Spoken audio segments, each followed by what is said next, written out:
This is going to be uncomfortable for a few minutes to some. Well, let's stare down the price tag of bad policing today. It's every state, county, and city. It's not just bruised egos or viral videos. It's also cold, hard cash ripped out of the taxpayers' pockets. I find it incredible that we are now watching many illegal police actions on YouTube and other media, yet little has been done by the cities, counties, and states to curb these actions until they're hit with large lawsuits. Even then, some never learn. Videos that gain millions of views, lawsuits that rack up hundreds of thousands to millions of dollars, but the legislators, police chiefs, and courts don't seem to care or learn. Why is this? Too many times we see departments coming out with statements like, "We have investigated and find the officer did nothing wrong," even when they have the videos that show the officer violating people's rights, and even when they end up paying out $100,000 in a settlement. I believe this is why. They don't want to admit liability. Most police departments, cities, and counties lean on insurance pools comprised of the same cities, counties, state, schools, jails, and other governmental institutions to dodge the fallout of lawsuits. They pay into the insurance fund with taxpayers' cash, and then they pay out millions of dollars from lawsuits from the same taxpayers' cash.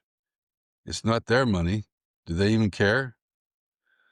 Cities and counties in states like South Carolina tap into funds like the South Carolina Insurance Reserve Fund, the IRF, to settle lawsuits or handshake deals between attorneys.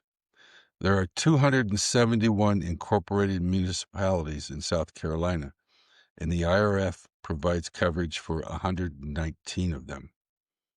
About 135 are South Carolina Municipal Insurance and Risk Financing Fund members. The numbers I'm going to give you today are only from the IRF, as the South Carolina Municipal Insurance Risk Fund does not have transparency that defines each of their payouts like the IRF does. I live in South Carolina, so this is where I've taken the time to dig deep into the numbers here, spiked with a few jaw droppers from across the United States. I invite everyone to look into the stats where you live and send them to me. The statistics scream a story.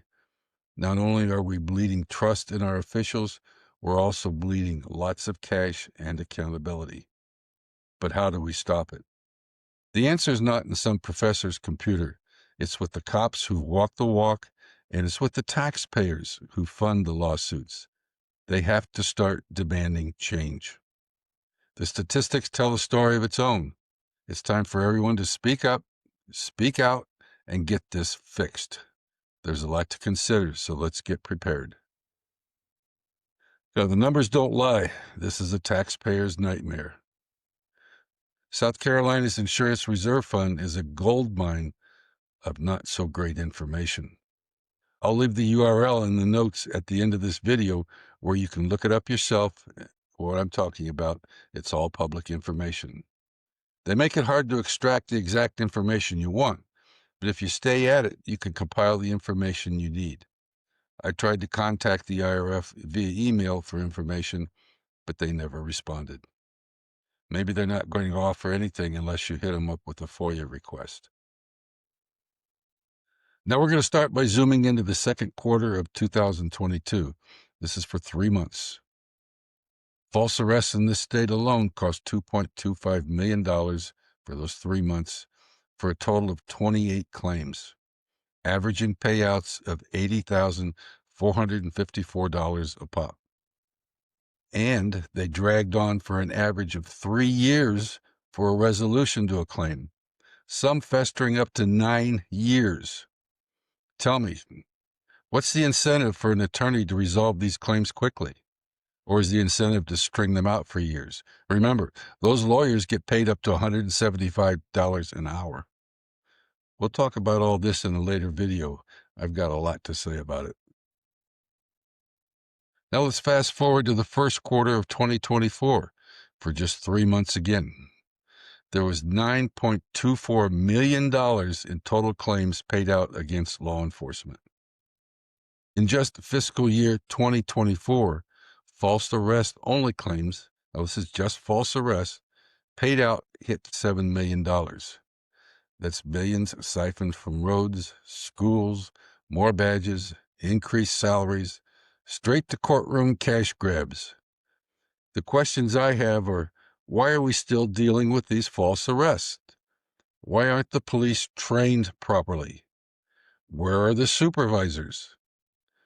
Could it be that 8 weeks of academy training in South Carolina isn't enough when the national average is 21 weeks? We'll talk about that more later also, but it's a big red flag. Nationally, this is a multi-billion-dollar dumpster fire and nightmare. The Washington Post on March 9th of 2022 tracked 25 major departments that coughed up $3.2 billion over a 10-year period. 40,000 plus payouts, and that's ignoring anything under $1,000 that was paid out. One Detroit cop racked up 10 claims, costing the city $665,000. There were over 7,600 officers had multiple payouts, with 1,200 hitting 5 or more payouts and 200 top 10 or more payouts. And remember, these are just the claims that were paid out. How many claims had no payouts? I personally have a hard time believing these multiple payouts were from good cops. These repeat offenders tank the reputations of departments with solid records, leaving good cops to eat the stench. Why don't the cities rectify this? Now, the federal courts aren't sleeping either. March of 2024 saw 1,588 new civil rights filings. That's up 4.5% from the prior month of February, where 1,520 filings existed. Every dollar is tax money, yours and mine, that could have hired more police, given raises, fixed potholes. Instead, it's padding all these attorneys' wallets with no accountability trail. Do you ever hear about these claims? Ever hear about the payouts? It seems most settlements have a clause restricting the person paid from saying anything about the case and how much they were paid. Why? I believe to protect the department, city, county, or whatever. The black hole. Who's to blame for all this? Who's behind the false arrest, brutality, civil rights trampling, or negligent supervision?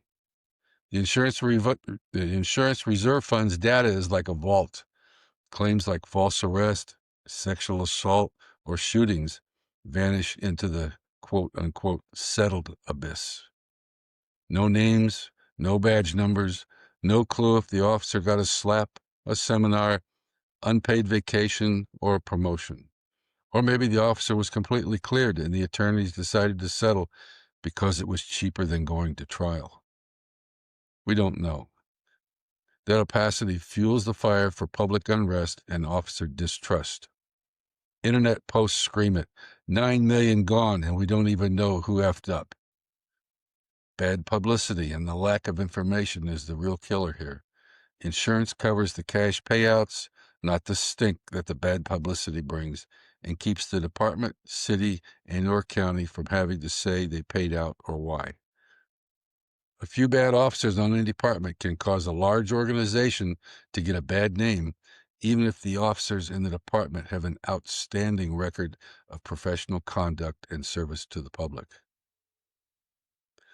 Now, let me give you some personal history here. I've been a street cop.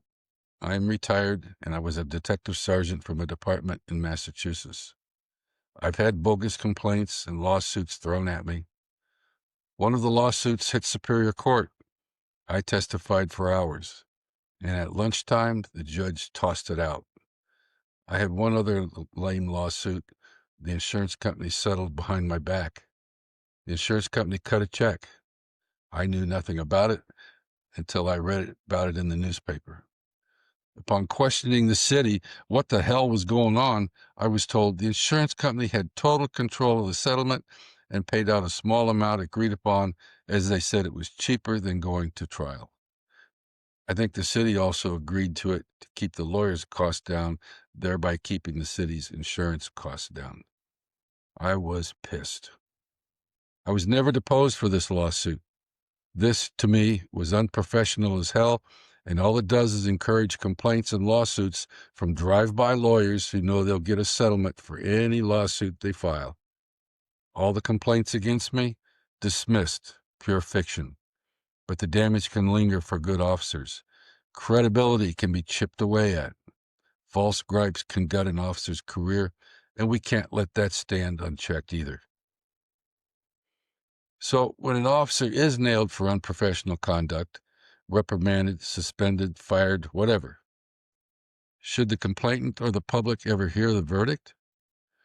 Departments tend to mumble to the complainant, "It's been handled," or "they've been disciplined," or "we can't comment on personnel issues," and clam up on the details. They won't give it out. Is that enough? If a cop is willfully breaking laws or policy, doesn't the public, paying millions in fallout, deserve to know? Does a victim who may have been illegally cuffed, detained, roughed up, or illegally arrested have a right to closure? If charges and verdicts against the public are public documents, should an officer's also be if a complaint is found credible and provable? Does an insurance company payout make a complaint credible? Absolutely not. Take my case I just described to you, where the insurance company paid out to hit the newspaper as a settlement and a win against the department from a drive-by journalist. They never talk about how small the settlement was. I was branded by the news as a bad officer, but the truth never came out. No one was interested in the other side of the coin. This absolutely can cut both ways. I was never a fan of insurance settlements unless there is true wrongdoing, as it just invites more lawsuits. But right now, officers have no say. It's time for that to change. We have to face it sometimes, and one of the biggest questions I hear from the public is, if we have to obey the law, don't police officers also? How do you say no to that? If the general public has to pay fines for minor offenses, should police officers have to pay for offenses that are intentional and illegal? Let me know what you think here in the comments. I believe this is a very interesting question, and I'd like to hear any reasoning from officers that say no. I have my reasons, but I want to hear yours first. Now let's flip the script for a moment. Officers face revenge complaints too. Police officers in their normal course of duty will most likely at some time in their career have a complaint or a lawsuit placed against them from someone that they legally arrested. They want to get back at the officer for some reason or other, who may want to injure their reputation or wants to be able to get out of an arrest by offering to drop the complaint or the lawsuit if the DA drops the charges. I've lived it, hours defending lies, stress gnawing at my integrity. Of course, this was before body cams, so it was usually tough or impossible to prove one way or the other. Reform isn't just for victims. It also has to protect good cops from bad faith. If you learn anything, balance matters. Hold officers to a higher bar, but also hold the public to a high bar. Don't let the unlawful public's pitchforks swing wild on flimsy claims. This is where police chiefs and district attorneys need to step in and step up and file charges against anyone making false police reports. I know it's a tough road for some chiefs and DAs, as most of the time they just let it go with a warning to the person. That's bullshit. They don't want to spend the time or funds on issues they see as minor. That must also change to protect the integrity of our officers. Well, that's all for today, but there's a lot more to come. Have an answer? Let me know in the comments. If you're in law enforcement, let me know that also.